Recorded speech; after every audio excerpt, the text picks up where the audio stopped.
ऐसा क्वेश्चन आ जाए कि किसी दो नंबर के बीच में आप कितना रैशनल नंबर लिख सकते। सवाल आता है कि 1 से 2 के बीच में 5 रैशनल नंबर लिख के दिखाइए। रैशनल नंबर और 2 नंबर के बीच में आप कितना रैशनल नंबर लिख सकते हैं।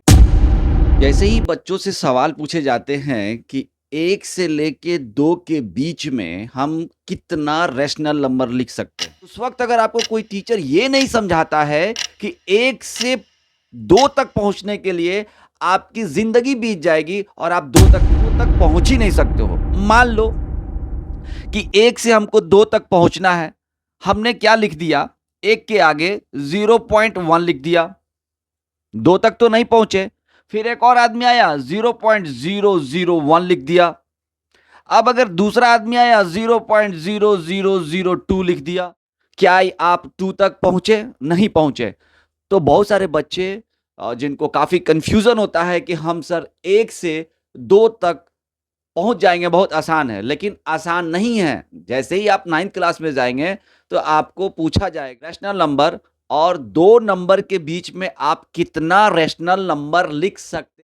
मान लीजिए आपने पढ़ा कि हम सर 1 से लेके 2 के बीच में 5 रैशनल नंबर लिख सकते हैं। हो सकता है क्वेश्चन में आएगा कि 3 रैशनल नंबर 1 से लेके 2 के बीच में, किसी भी 2 नंबर के बीच में लिख के दिखाइए। आप 3, 5, 7 लिख सकते हैं।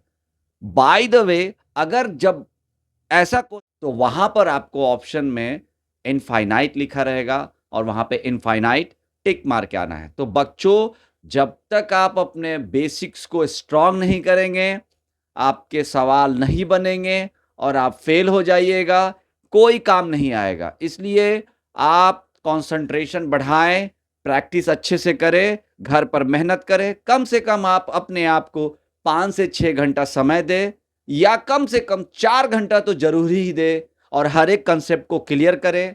अंडरलाइन करने से कोई फर्क नहीं पड़ेगा जब तक कि आप उस नोट्स को अपने माइंड में और अपने टीचर से कंसल्ट करके फीड ना करेंगे। Thank you so much for watching.